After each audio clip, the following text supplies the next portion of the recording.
Oke, silakan duduk. Terima kasih ya tim pujian. Ya walau agak ada sedikit sesuatu tadi ya, sebenarnya itu adalah video yang harusnya belum diputar. Tapi ya sudah nggak apa-apa. Jadi karena durasinya nggak terlalu panjang, tadi nggak tahu ya teman-teman udah sempat nonton videonya atau belum, tapi kita mau lihat dulu videonya yang tadi ya. Coba diputar videonya. Jangan biarkan kami Tuhan berjalan sendiri. Jangan biarkan kami terus terpuruk. Jangan biarkan kami terus terhilang. Jangan biarkan kami semakin menjauh. Tapi panggillah kami, tariklah kami, peluklah kami, rengkuhlah kami. Ya, jadi ada yang relate nggak sama video barusan? Iya, kalau misalnya kita lagi berdoa hening sedikit, tiba-tiba langsung kepikiran nih paket Shopee gue udah nyampe mana ya? Iya, terus kayak udah gelisah gitu. Gue pengen banget main Roblox sama teman-teman gue. Banyak banget sering kali ketika kita doa bersama-sama tuh ya apalagi ya.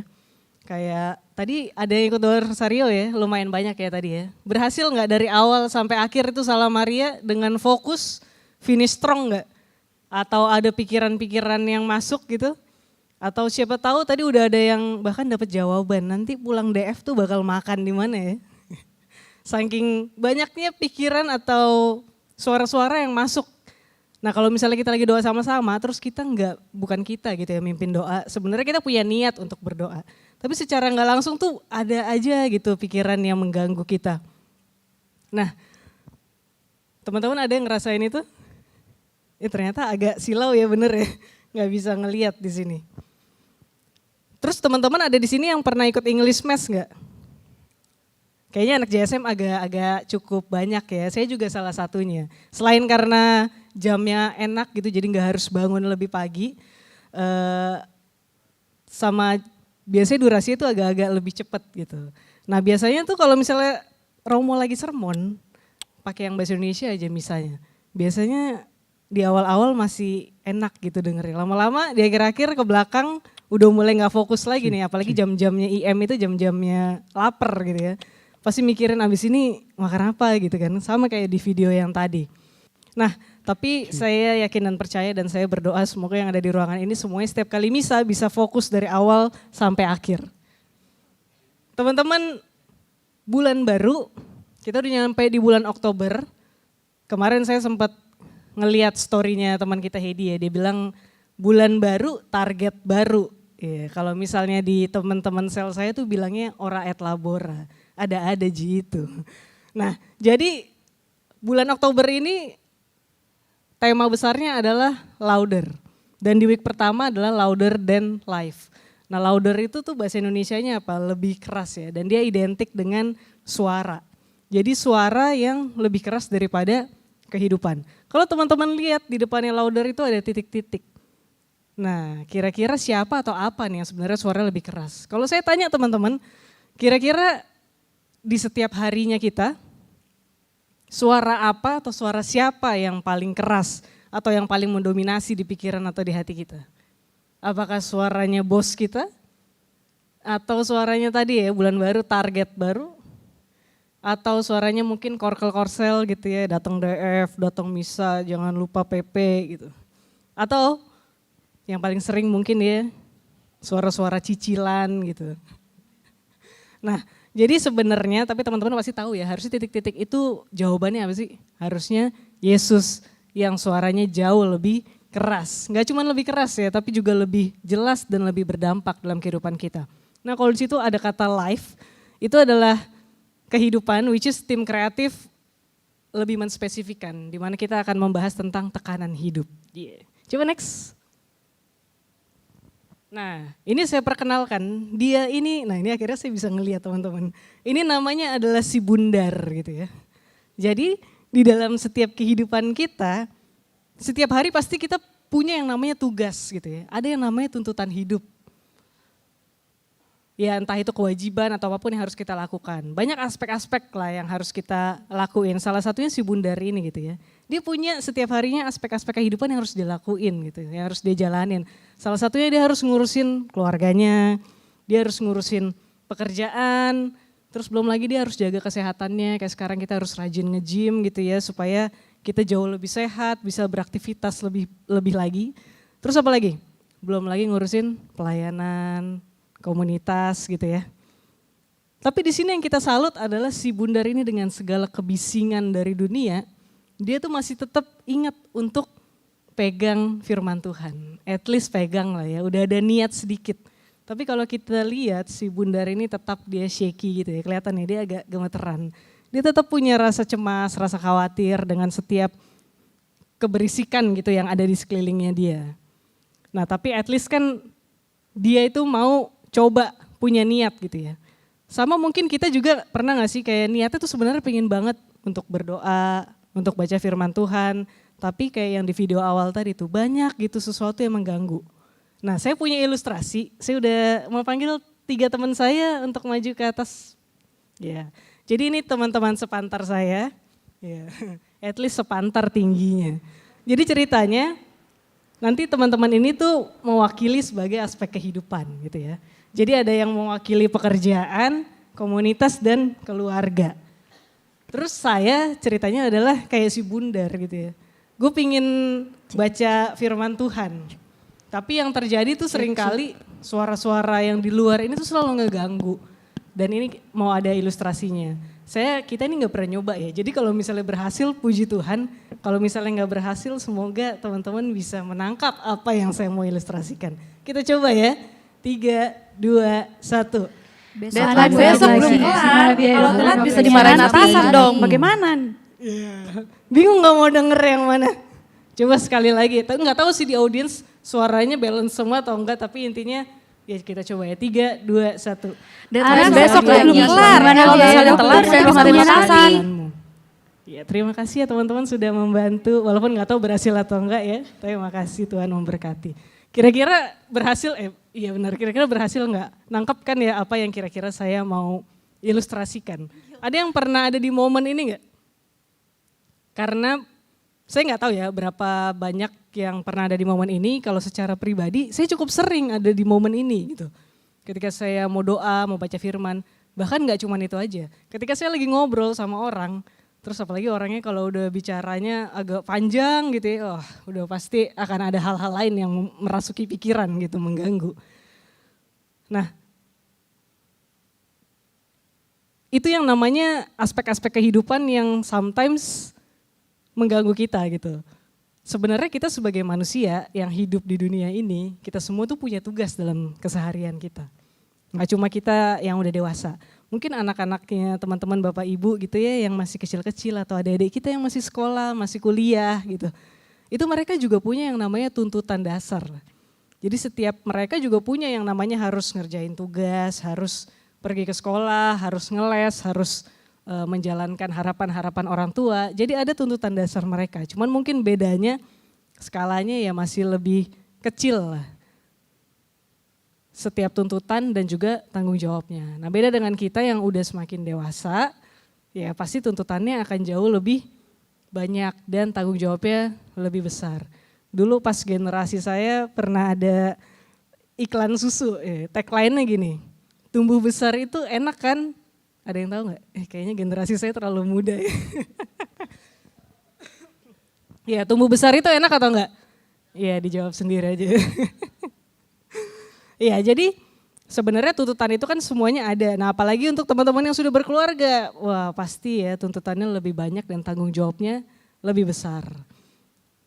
Sekarang tuntutan hidup itu kan sebenarnya berarti sifatnya netral ya. Karena itu kan emang tugas kita gitu sebagai manusia gitu. Kayak saya udah umur segini ya tuntutan saya harus bekerja menafkahi diri saya gitu kan. Tapi kenapa dari tuntutan hidup itu bisa berubah menjadi yang akan kita bahas, jadi tekanan hidup gitu. Jadi sesuatu yang bikin kita tertekan gitu. Sebelumnya saya mau nanya, menurut teman-teman nih, tekanan hidup sama masalah hidup itu sama atau beda? Yang sama boleh angkat tangan, tekanan sama masalah hidup itu sama, boleh angkat tangan? Iya terima kasih. Kalau misalnya bilang ada yang beda, apakah tekanan hidup sama masalah hidup itu beda, boleh angkat tangan? Oke, thank you. Nah yang gak angkat tangan ini kayaknya lagi mikir ya, ntar malam mau makan di mana? Atau mungkin suara saya udah jauh banget gitu ya dari telinganya. Coba kita balik lagi ya. Jadi sebenarnya tekanan hidup sama masalah hidup itu nggak sama persis ya, bisa dibilang beda lah ya. Tekanan hidup tuh lebih kepada kondisi batin gitu, respon batin sorry. Jadi kayak misalnya rasa cemas, rasa khawatir, terus tertekan oleh ekspektasi dengan hal-hal yang kayak gitu. Nah, kira-kira tekanan hidup itu sebenarnya tapi apakah selalu bersifat negatif? Kalau tuntutan hidup kan sifatnya netral. Mungkin untuk beberapa orang tekanan hidup itu malah bisa jadi pemantik gitu ya. Ketika dia ngelihat dirinya, oh kapasitas diri gue segini nih. Terus tiba-tiba ada tekanan hidup yang gak tahu datangnya dari mana, kayak ada tenaga cadangan yang bisa bikin dia tuh tiba-tiba jadi lebih ulet, bisa jadi lebih kreatif gitu ya. Dan ketika dia lihat lagi dirinya, wih ternyata kapasitas diri gue jauh lebih besar daripada yang gue tahu ya. Jadi sebenarnya tekanan hidup itu nggak selamanya selalu bersifat negatif gitu. Bisa juga menjadi pemantik atau menjadi bisa membakar lah gitu. Untuk supaya kita jadi jauh lebih kreatif dan lebih tough lagi. Next. Nah di dalam Yohanes 16 ayat 33, boleh kita baca yang di sebelah kanan ya, yang bahasa Indonesianya. 3, 2, 1, semuanya itu kukatakan kepadamu.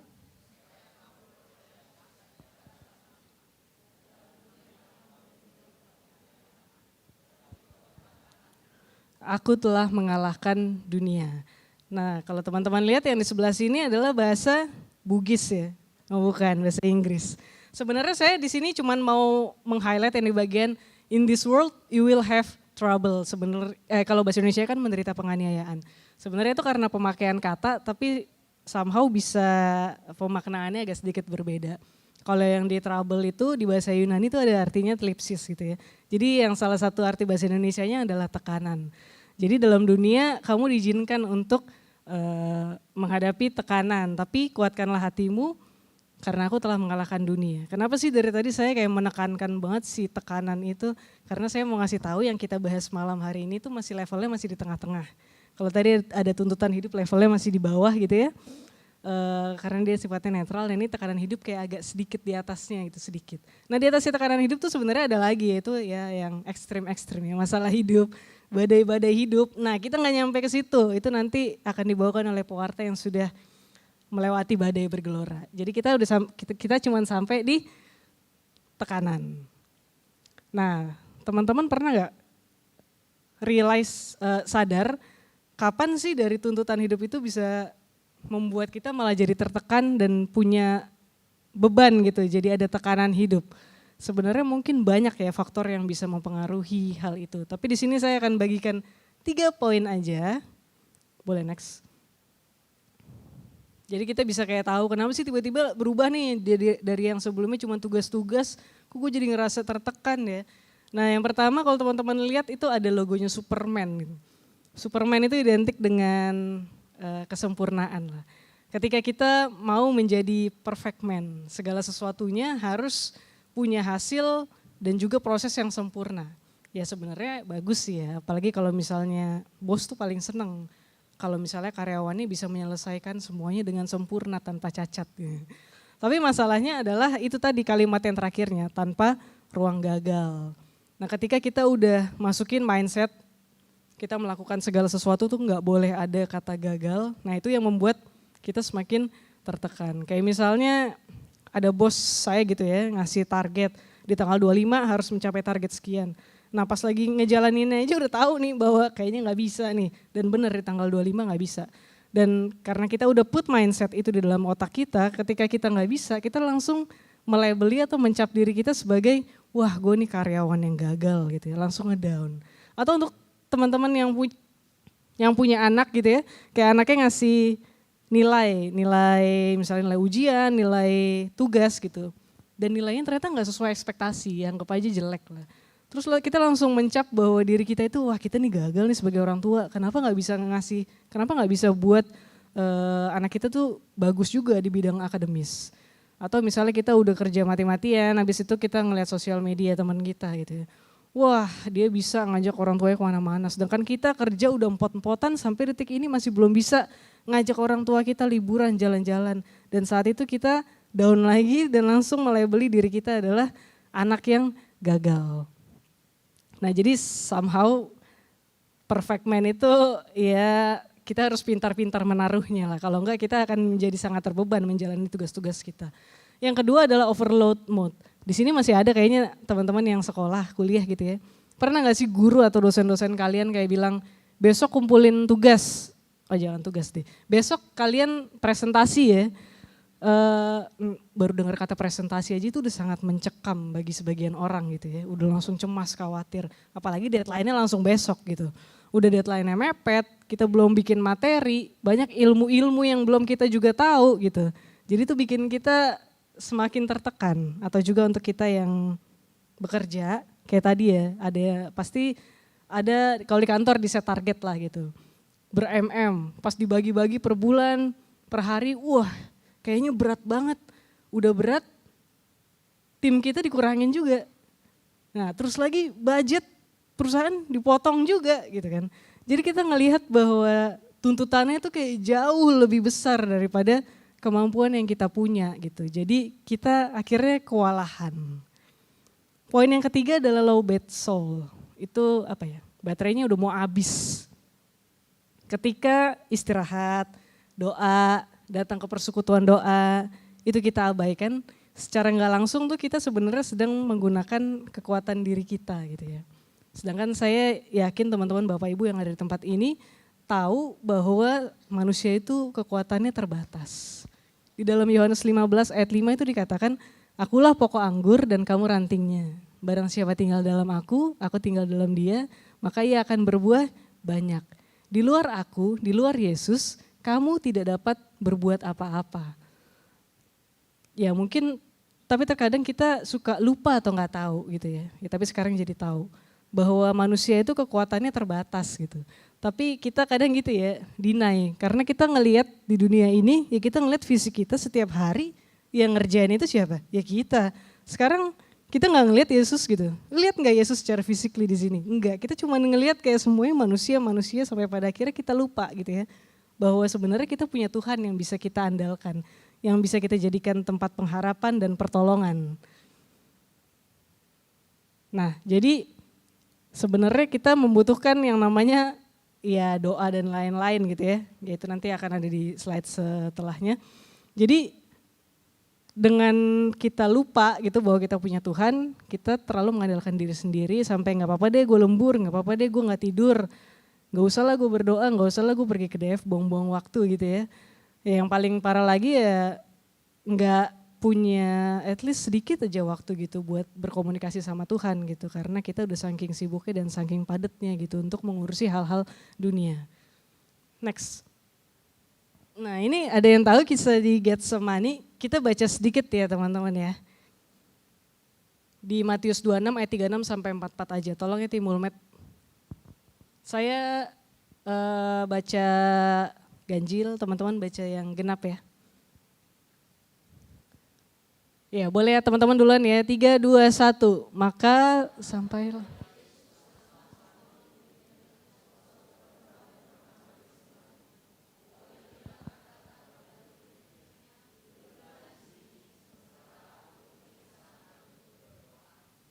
Next. 37. Dan ia membawa Petrus dan kedua anak Zebedius sertanya, maka mulailah ia merasa sedih dan gentar. Next.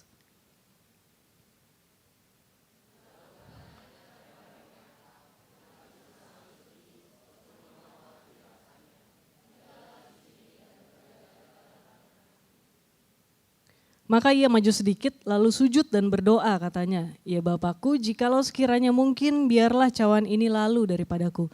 Tetapi janganlah seperti yang ku kehendaki, melainkan seperti yang engkau kehendaki.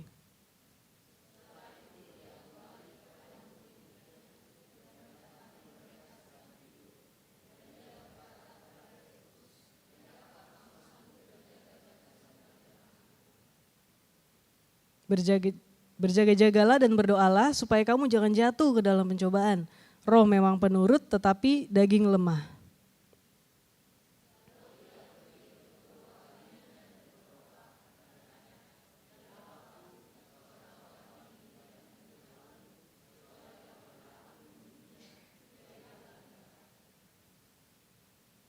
Next.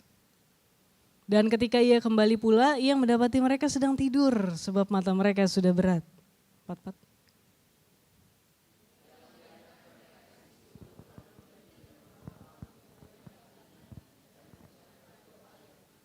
Ya, demikianlah sabda Tuhan, terpujilah Kristus. Pasti udah familiar banget dengan kisah Taman Getsemani ini ya.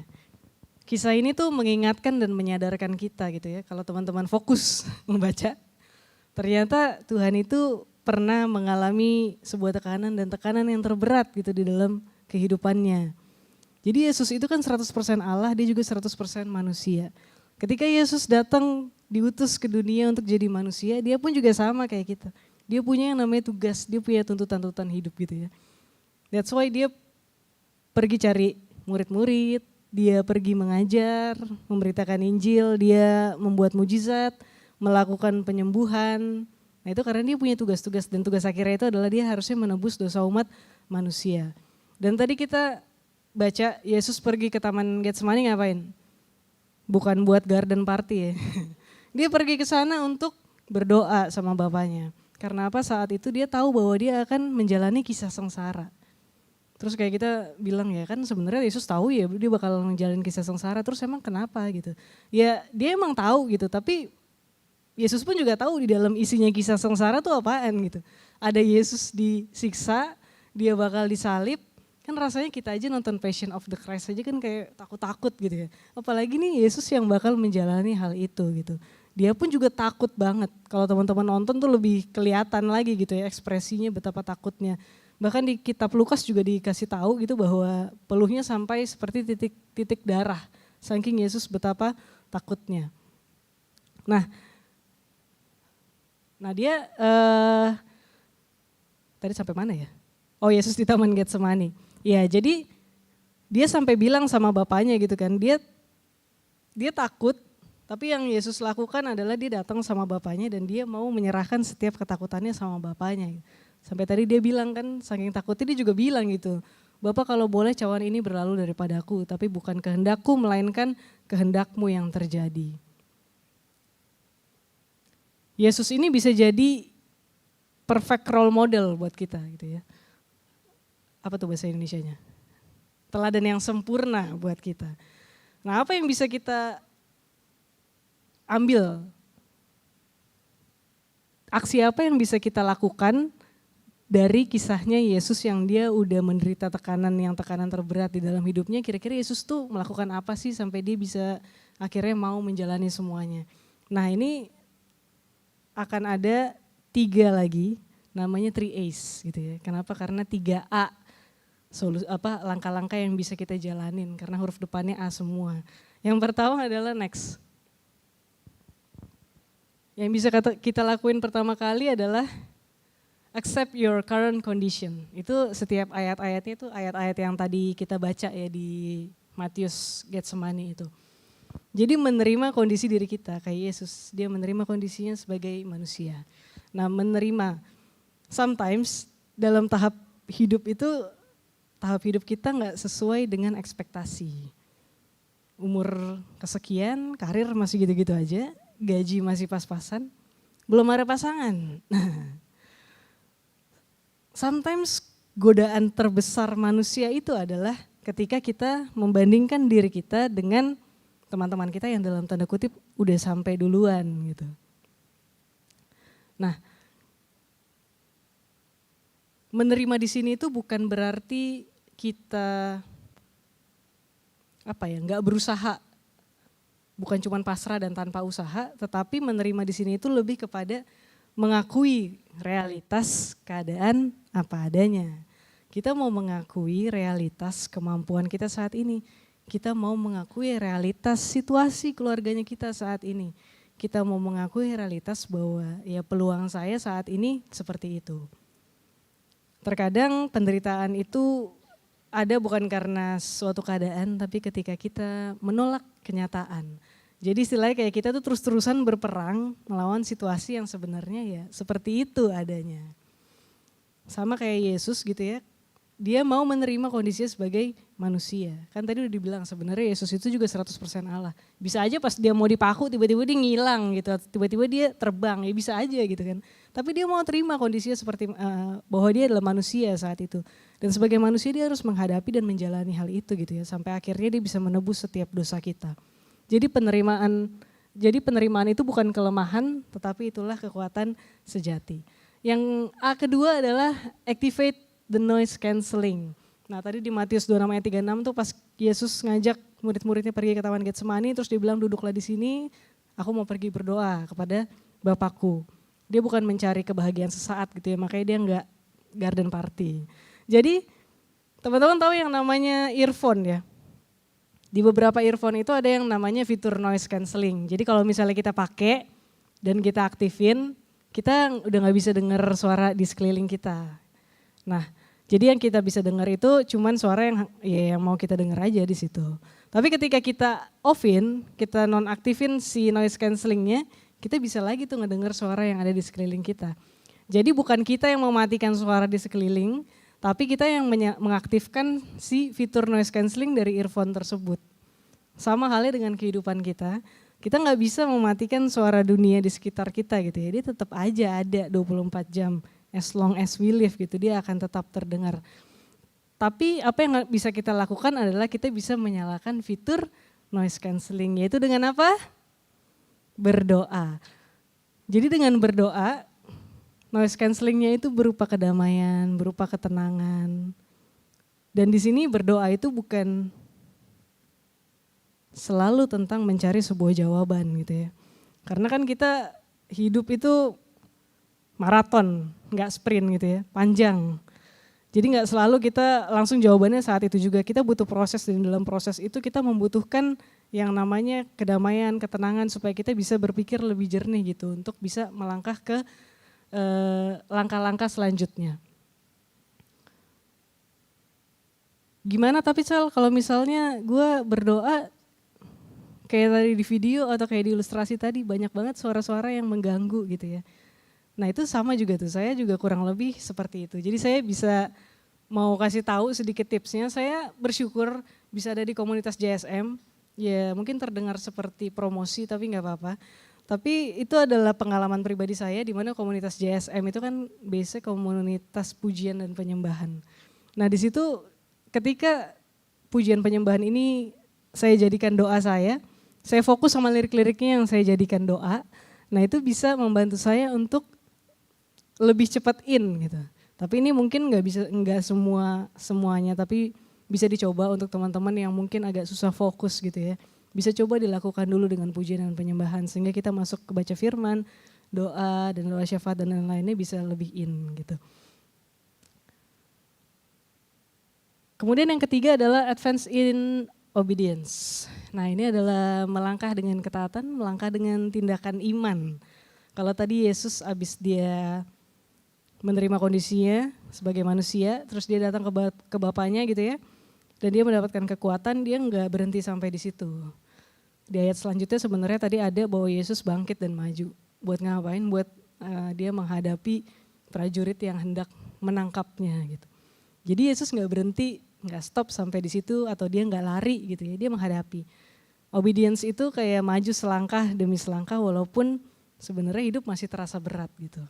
Tapi ya dengan kekuatannya Yesus kita tetap bisa melangkah bersama-sama dengan Yesus gitu ya. Mungkin dia ngerasa dia nggak kuat tapi dia tetap mau jalan, mau taat, berjalan bersama-sama dengan Bapaknya sampai akhirnya dia menyelesaikannya sampai tuntas. Demikian kita juga seperti itu, kita diharapkan untuk ya setelah kita udah terima kondisi situasi kita seperti apa, terus kita bisa mengaktifkan si fitur noise cancelling itu, dan yang harus kita lakukan adalah kita harus tetap bergerak di dalam hidup ya, kita harus menjalani, harus menghadapi setiap goliat-goliatnya kita.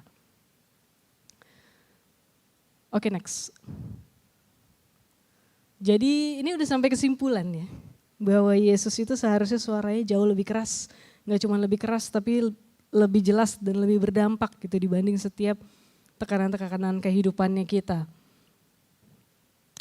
Teman-teman tadi sebenarnya pas saya lagi ngomongin komunitas, ada satu poin lagi yang saya mau bilang adalah di dalam komunitas ini saya pun juga terbantu dengan yang namanya supporter gitu ya. Jadi Yesus itu kan ada di surga gitu ya, di atas sana.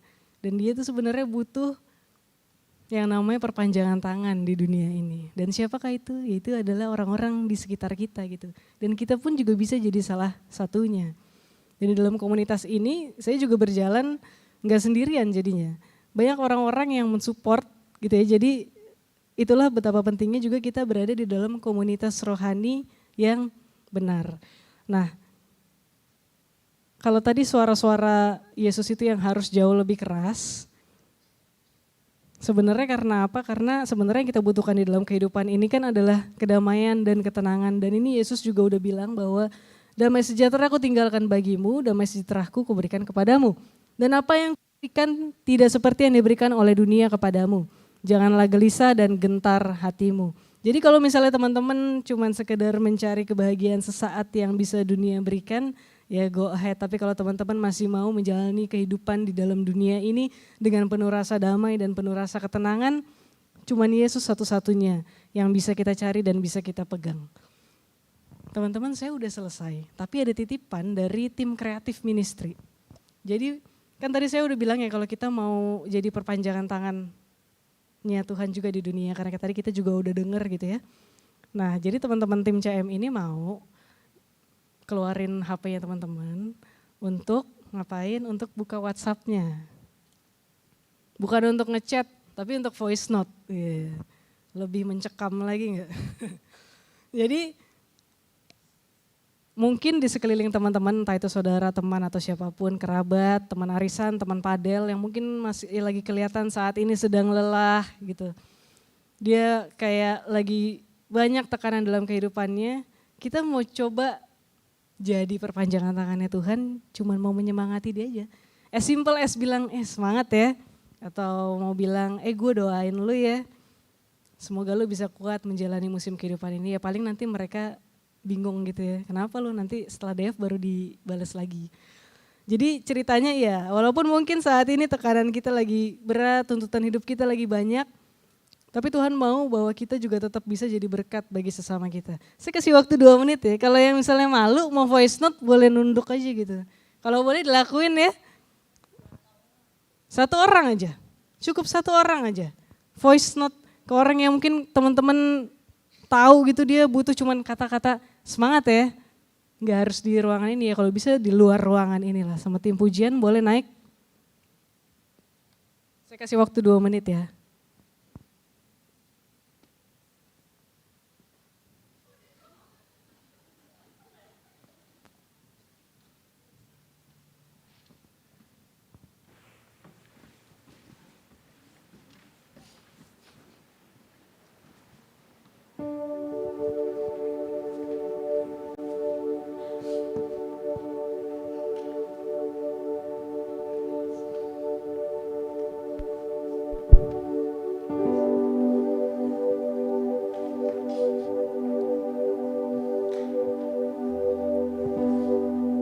Kelihatan nih nggak ngapa-ngapain nih atau cuma sekedar ngejek HP doang. Cukup ya waktunya ya. Oke.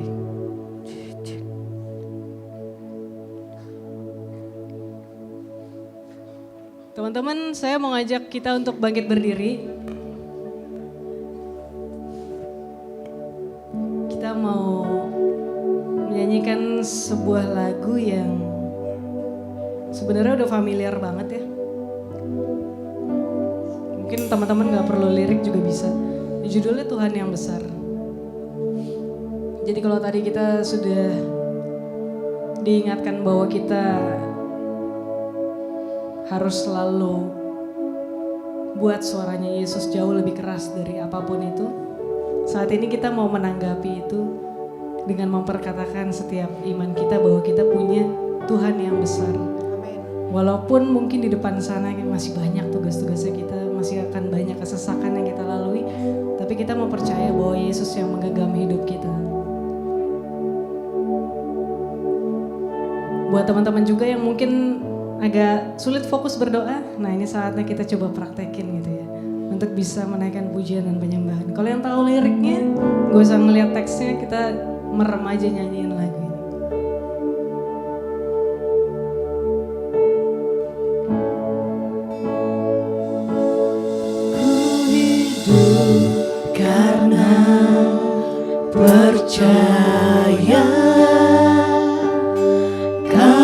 yang berjanji setia, pengharapanku selalu ada di tangan-Mu. Dan kami tidak akan pernah menyerah Tuhan.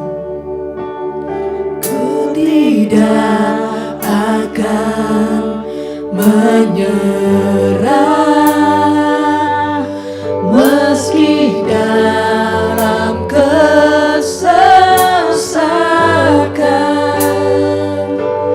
Seluruh hidupku dalam genggaman-Mu. Sama-sama kita mau katakan bahwa kita punya Tuhan yang besar. Aku punya Tuhan yang besar, yang telah berjanji dan sanggup menggenapi.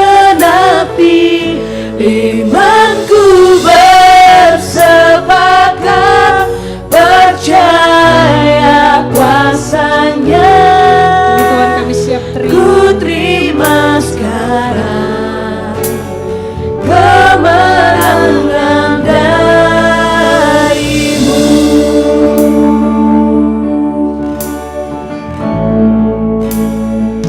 Kami tidak akan menyerah. Tidak akan menyerah meski dalam kesesakan. Kami tahu seluruh hidup kami Seluruh hidupku dalam genggaman-Mu. Tuhan yang besar, aku punya Tuhan yang besar, yang telah berjanji dan sanggup menggenapi. Imanku bersepakat, percaya kuasa-Nya. Ku terima sekarang kemenangan dari-Mu.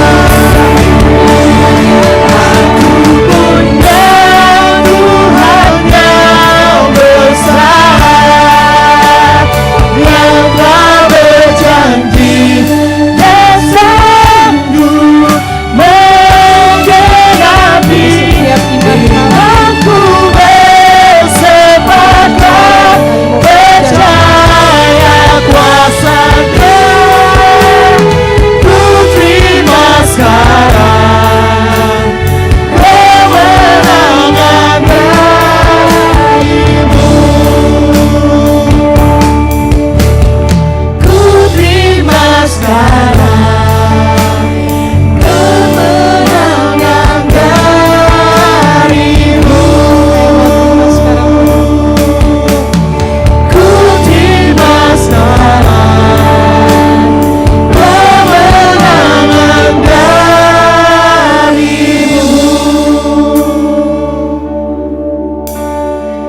Bapak, ini kami anak-anak-Mu, kami yang boleh terus Kau ingatkan untuk selalu dekat dengan Engkau.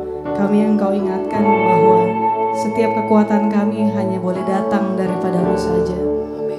Bapak, mungkin di depan nanti masih banyak tugas-tugas kami, masih banyak tuntutan-tuntutan. Atau mungkin kami masih akan merasakan rasa-rasa cemas, rasa khawatir, rasa-rasa yang gak enak, rasa-rasa yang tertekan oleh ekspektasi di dunia ini. Tapi saat ini kami mau datang kepadamu, kami mau berserah kepadamu ya Bapak. Tolong mampukan kami Roh Kudus untuk boleh melakukan setiap hal-hal yang sudah kami terima tadi. Sehingga kami tidak menggunakan kekuatan kami sendiri, melainkan kami boleh selalu berjalan bersama-sama dengan Engkau. Kami boleh selalu mengandalkan Engkau dimanapun, kapanpun, apapun musim kehidupan kami. Mampukan kami ya Roh Kudus Jangan pernah tinggalkan kami, karena kami tahu bahwa kami selalu punya Engkau, Tuhan yang paling besar, Tuhan yang selalu ada bersama-sama dengan kami.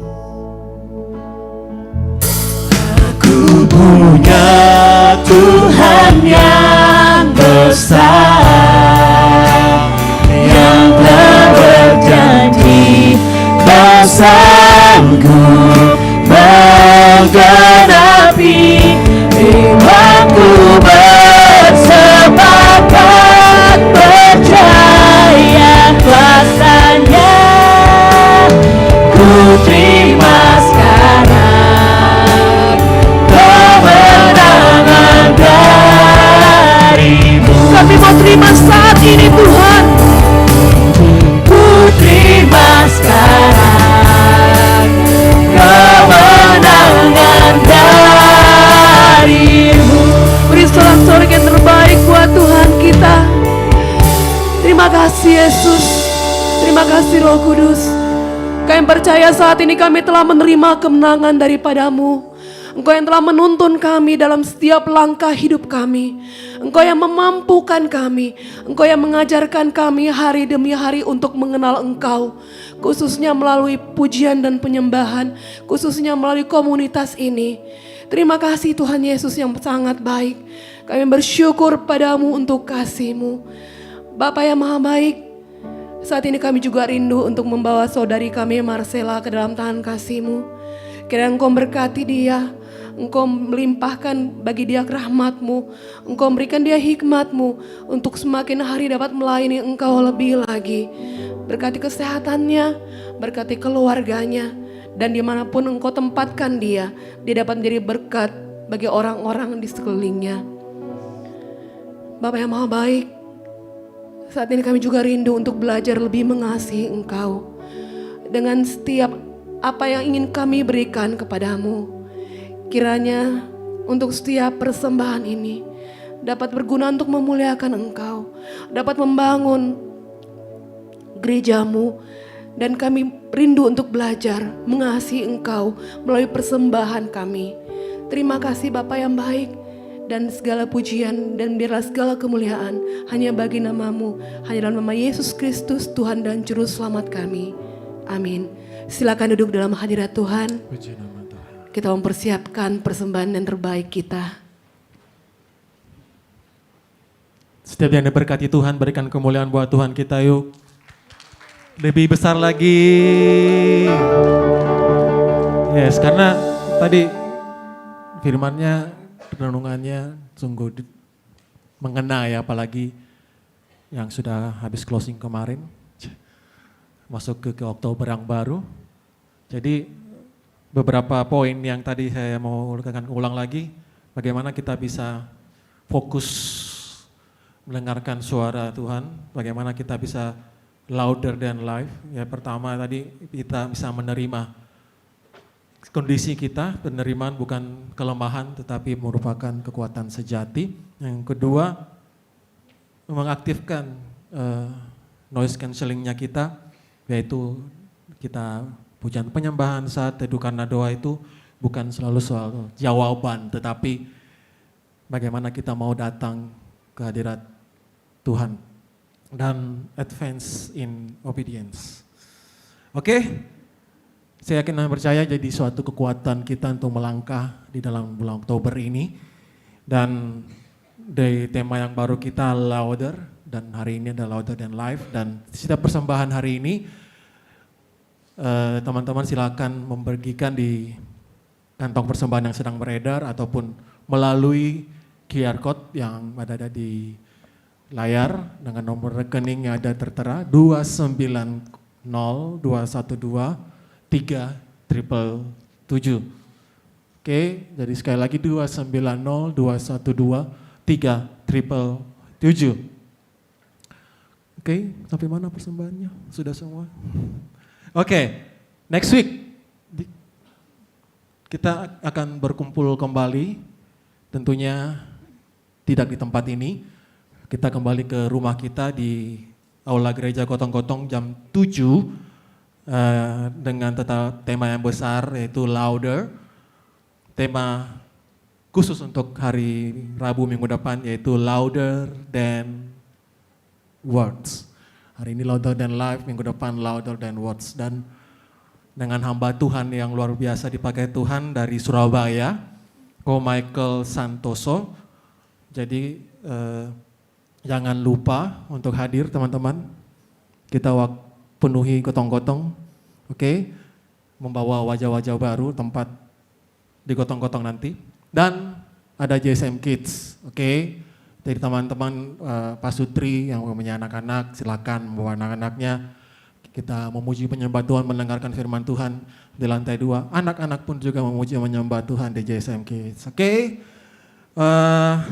Untuk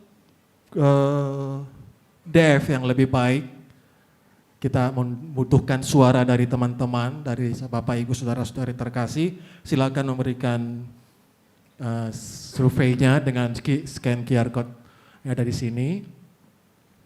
Silakan, waktu dan tempat dipersilahkan. Bagaimana supaya bisa lebih baik?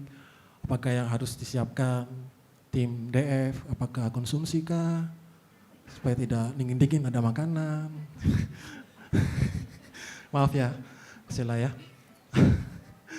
Oke, next sambil mengisi kami menyapa teman-teman yang baru hadir. Saya yakin dan percaya dengan penuh iman bahwa meskipun silau, bahwa ada wajah-wajah baru tempat ini. Kita berikan kemuliaan buat Tuhan. Dan minggu depan saya yakin dan percaya dengan penuh kerinduan kita mau mengajak teman-teman yang baru lagi untuk hadir di Domus Fidei. Oke. Sekali lagi kami mengucapkan terima kasih banyak untuk Sis Marcella yang membawakan renungan pada malam hari ini. Dan jangan lupa membawa pulang sampah-sampah yang ada, jangan kita menjaga kebersihan ini, tempat ini bersama-sama. Dan malam hari ini kita akan mengundang C. Kristini untuk menutup kita dengan doa penutup. Dan C. Kristini merupakan koordinator kelompok sel C. Oke, silahkan. Terima kasih sudah hadir semuanya. Mari kita tutup persekutuan doa pada malam hari ini dengan doa bersama. Dalam nama Bapa, Putra, dan Roh Kudus. Amin. Allah Bapa yang Maha Rahim, terima kasih kalau Engkau boleh hadir di tengah-tengah kami pada malam hari ini. Terima kasih juga untuk persekutuan doa kami pada malam hari ini. Semoga setiap firman yang ditaburkan, semoga persekutuan ini boleh menambahkan iman kami pribadi lepas pribadi. Bapak, kami juga mempersembahkan setiap teman-teman kami yang melayani pada malam hari ini. Semua tim yang mengambil bagian kami mempersembahkan ke dalam tangan-Mu. Biar pelayanan mereka pada malam hari ini boleh menjadi persembahan yang terbaik dari mereka untuk kemuliaan nama-Mu. Bapak, kami juga mempersembahkan perjalanan pulang kami.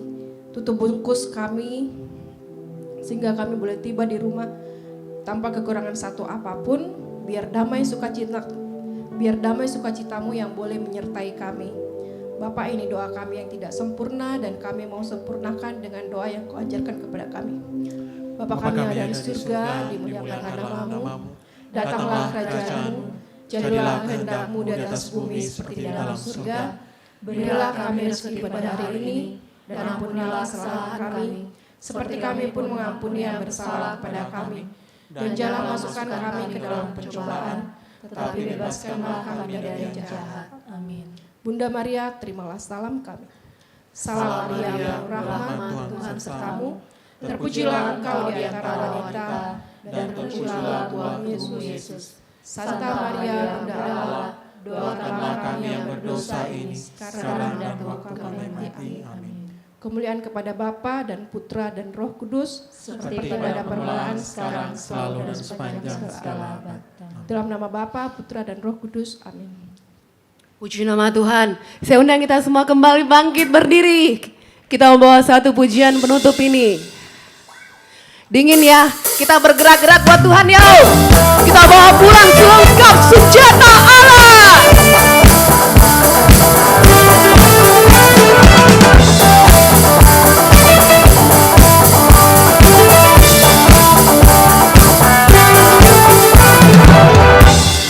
Firman-Mu, kebenaran-Mu itulah kekuatanku.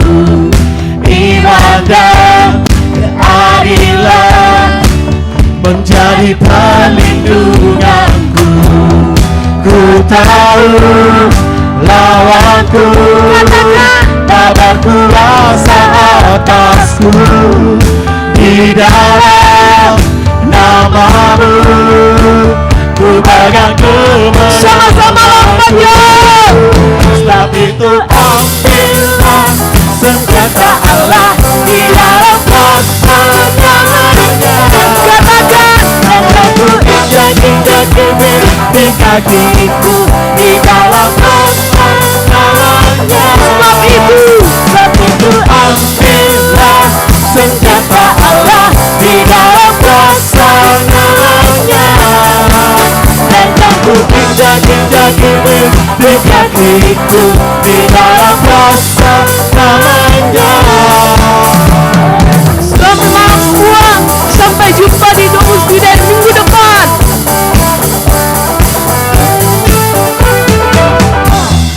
Firman-Mu, kebenaran-Mu, itulah kekuatanku. Iman dan keadilan menjadi perlindunganku. Ku tahu lawanku tak berkuasa atasku. Di dalam nama siapa? Namamu ku pegang kemenanganku. 1, 2, 3. Ambillah senjata Allah di dalam pertolongannya. Dan aku injak-injak iblis di kakiku di dalam pertolongannya. Tapi mau ambil saat ini. Itu ambillah senjata Allah di dalam pertolongannya. Dan aku injak-injak iblis di kakiku di dalam pertolongannya. Musik memuji Tuhan. Engkau Allah yang hidup.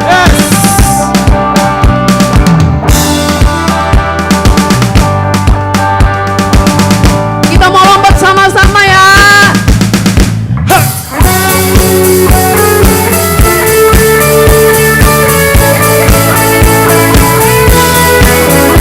Kami bersuka di dalam Tuhan.